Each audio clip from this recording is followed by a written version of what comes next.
T'as pensé quoi de l'émission de M6 Capital sur le coaching? Bonjour, je suis Marie-Odile Pyrrhus, je suis coach professionnel certifié et éditrice du blog, le blog du coaching. J'ai jeté ma télé depuis un moment, mais devant le buzz qu'a fait l'émission Capital sur M6 dimanche soir, j'ai été sur internet voir le replay et voir comment on présentait le coaching en France à 20h30 à une heure de grande écoute un dimanche soir. Et là, j'ai pas été déçu. Ou plutôt si. J'ai été déçu de l'amalgame qu'on faisait entre life coach et le coaching, comme si le coaching se résumait à du life coaching. Aussi, j'ai été très surprise qu'on ne parle pas du coaching en entreprise, du coaching professionnel. Je ne me suis pas vraiment reconnue dans le métier de coaching qui était décrit à la télévision et qui est très différent de ce que j'exerce au quotidien. Alors pour moi, le coaching, c'est quoi? C'est quoi être coach? Finalement, c'est très différent de ce qui a été présenté sur M6 par Capital. Pour moi, déjà, être coach, c'est déjà avoir suivi une formation en coaching. Ça paraît la base, mais ce n'est pas la base pour tous les coachs.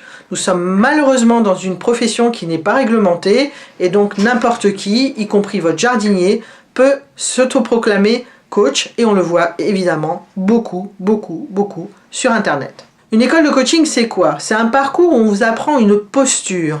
Et donc, les bonnes écoles de coaching, de mon point de vue, sont des écoles longues. Moi-même, j'ai fait une école de coaching en 15 mois, car c'est bien le temps qu'il faut pour faire ce travail intérieur et ce travail de recherche de la bonne posture au service du client. C'est aussi le travail qui permet, à l'aide d'un travail thérapeutique à côté, de comprendre ses propres fonctionnements, de comprendre ce qui vient de notre histoire, de comprendre nos croyances, nos limitations, pour ne pas les projeter sur nos clients. L'erreur numéro 1 du coaching, c'est de devenir sauveur du client. Et c'est là tout le paradoxe. Nous sommes souvent arrivés à des métiers d'accompagnement parce qu'en nous, nous avions la fonction sauveur activée par notre milieu familial. Nous étions la personne désignée consciemment, inconsciemment, tacitement ou explicitement pour sauver des membres de notre famille. Souvent nos parents pour lesquels nous avions un rôle. Donc être coach, c'est une formation longue pour acquérir la posture. C'est un travail de développement personnel et plutôt de thérapie pour appeler un chat sur soi en parallèle pour éviter les projections sur ses clients. C'est aussi l'acquisition de techniques et d'outils. Quand j'entends qu'on désigne une personne coach parce qu'elle a suivi quelques stages de PNL, je suis surprise parce que la PNL est un outil, ce n'est pas une posture de coaching en soi, et c'est un outil au même titre que bien d'autres outils. Il y a plein d'autres outils, il y a des certifications en tout genre, comme le MBTI, comme l'analyse transactionnelle, comme l'élément humain, comme l'appreciative inquiry, bref, ce ne sont pas les compléments de formation qui manquent pour compléter son parcours initial de coaching.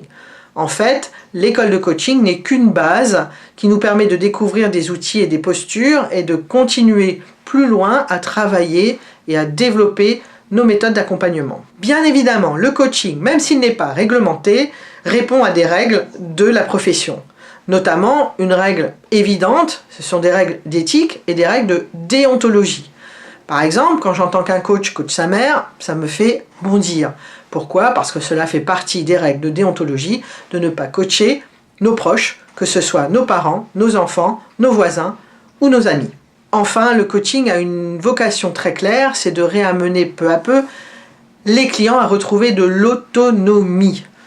Que ce soit des clients individuels ou des équipes ou des organisations. C'est malheureusement tout cela que l'émission de Capital n'a pas abordé en faisant une émission sur le coaching. Personnellement, j'accompagne des cadres dirigeants, des équipes, des comités exécutifs qui me font confiance parce que j'ai un passé de 20 ans en entreprise, j'ai fait mes preuves en tant que DRH et aujourd'hui je fais mes preuves en coaching en leur aidant à déployer une stratégie efficace pour allier performance et bien-être de leurs salariés.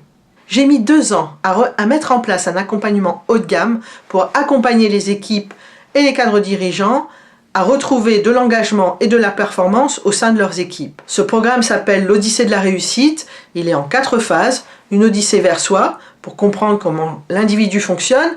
Une odyssée vers l'autre, pour comprendre comment la relation à deux fonctionne.